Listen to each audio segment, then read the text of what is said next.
Mark Haggard. I'm a history teacher, and the bell just rang. Welcome back. Come on in, sit down. We got work to do. Hey, this time, let's go back to the late 70s. 1978. One of the greatest alien invasion films ever done. Invasion of the Body Snatchers. Let's put this Phillip Kaufman classic into its historical perspective. Why were people flocking to the theaters to catch this film? Let's find out why. Let's go rogue.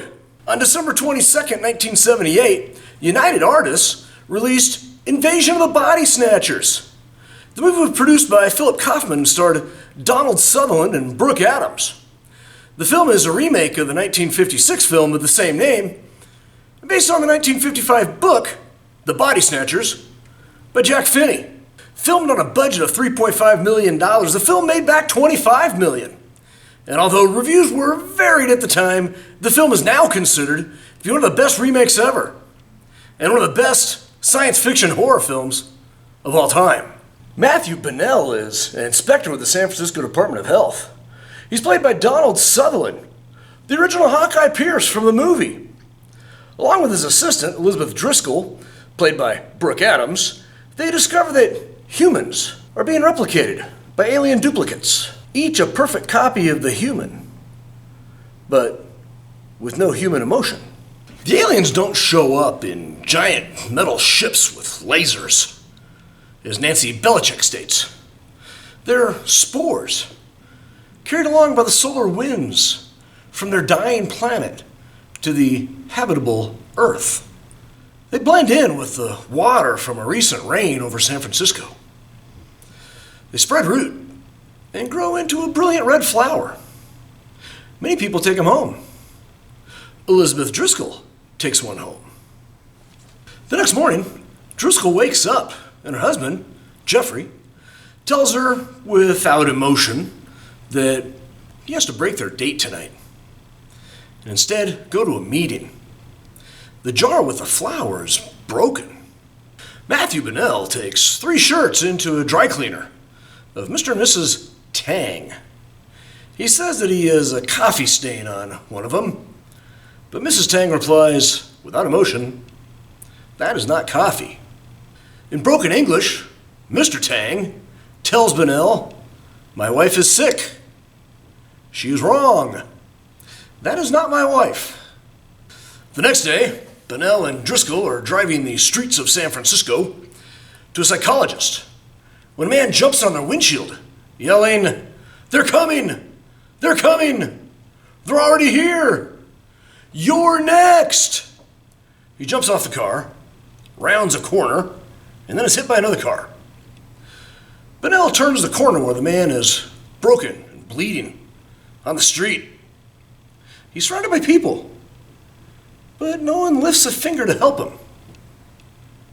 By the way, the guy cast as Running Man is Kevin McCarthy, who starred in the 1956 version of the film. David Kibner is a psychologist, played by Leonard Nimoy. Dr. Spock, who has seen a few cases like Driscoll's, where people say that their loved ones have been replaced by some kind of unfeeling replica.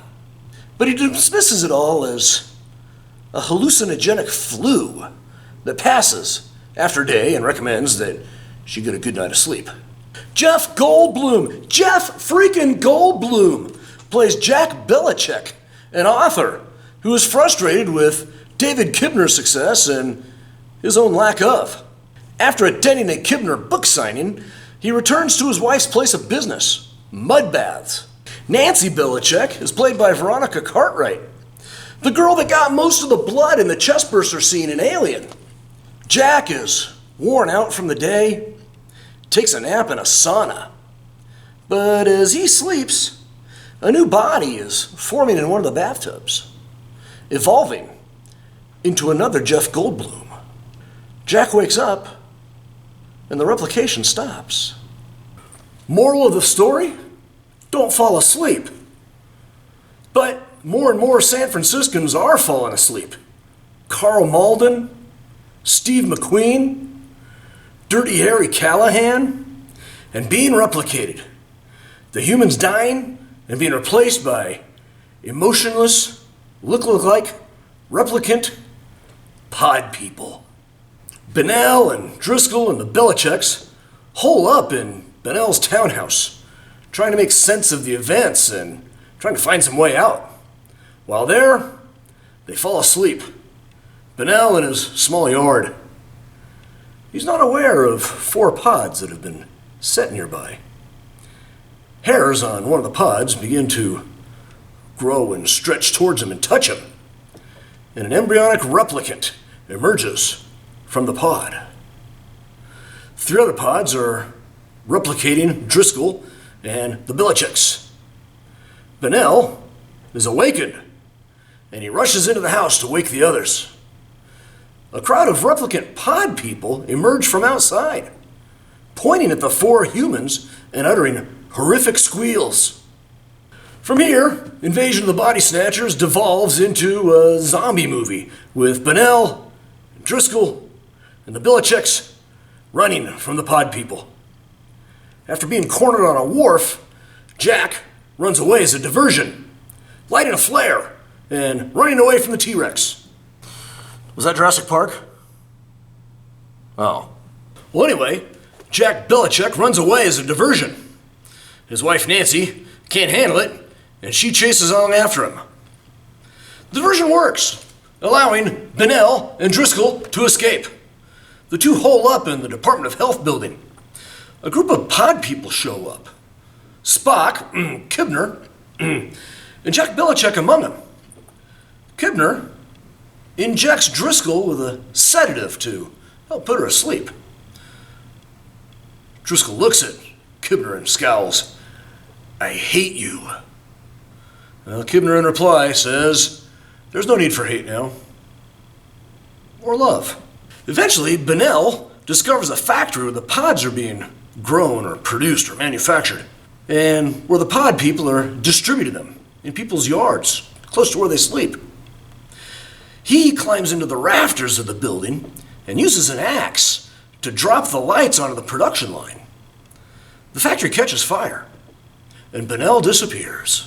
In the next scene, Bennell is returned to work at the health department. He watches the people around him doing their work as well. No conversation, no emotion. Kind of like how they did it before the invasion. At a break, he joins a group walking down a hallway, then out into the building. Nancy Belichick sees him walking across a park and walks towards him.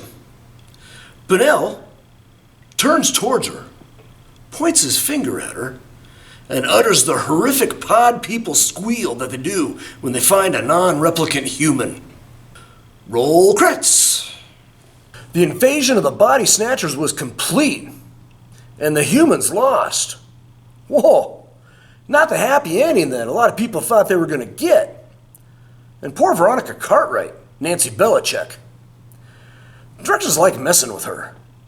Just as she wasn't told that an alien was going to burst out of John Hurt's chest, she was not told how Donald Sutherland was going to respond to her in the last scene of the Body Snatchers. Many in Hollywood suggest that her response was genuine. But this is history, man. Let's consider this in its historical context. Why were people dropping a collective $25 million to see Invasion of the Body Snatchers in 1978? It was based on a 1956 film, which was based on a 1955 book. The 1950s was the era of our fight against communism, where communists checked in their brains to follow one ideological line. Early in the film, Elizabeth Driscoll researches the flower that she thinks she's discovered. She tells Jeffrey, "Look how quickly it roots." And then she reads from a book later on and says, "Widespread growth pattern observed in cities of war-torn Europe. Indeed, some of these plants may thrive on devastated ground." One can make the same assessment of post-war Europe, where communism grew in war-torn European cities and thrived on that devastated ground. 20 years later, producer Phillip Kaufman set the film in San Francisco, where people's own preoccupation with themselves leaves them blind to the invasion that's going on around them. The invasion is horrific. Not because people are being replicated by motionless copies, but because the city's residents are too busy and self-absorbed to even notice what's going on. The Greek philosopher Plato argued that unregulated democracy tends towards dictatorship. So too did individualism in 1970 San Francisco lead to group therapy and groupthink. Erhard's seminars training, commonly referred to as EST, consisted of 15-hour brainwashing sessions that would go on for several days. Thousands of people attended EST seminars, which had its origins in San Francisco. In a review of Invasion of the Body Snatchers, the New Yorker's Pauline Kael calls Erhard the original Spore. 2 weeks before the movie's release, after production finished, 918 people committed suicide in the jungles of South America. 304 of them children. They were members of the People's Temple, a cult founded by the Reverend Jim Jones. See, Jones rejected mainstream Christianity and started preaching a religion based on Marxism. How quickly it roots, thriving on devastated ground. Because of his work with the poor of the city, he became a popular figure in San Francisco and California politics, even discussing policy with First Lady Rosalind Carter. Congregants gave up their minds, becoming Jim Jones's own pod people, following his every directive. In the summer of 1977, Jones led the membership of the People's Temple out of San Francisco to the South American country of Guyana. The following year, nearly all of them committed suicide by drinking cyanide-laced Kool-Aid. And look around today. Those on the political left point to Trump supporters as mindless, like the pod people of Invasion of the Body Snatchers. But the same people are themselves devastated ground, allowing pods to take root.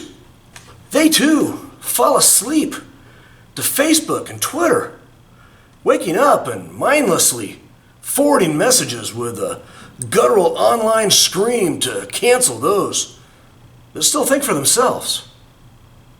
At what point in the future will Jack Dorsey and Jeff Zuckerberg find the last thinking humans, point at them, and utter a guttural scream of the pod people?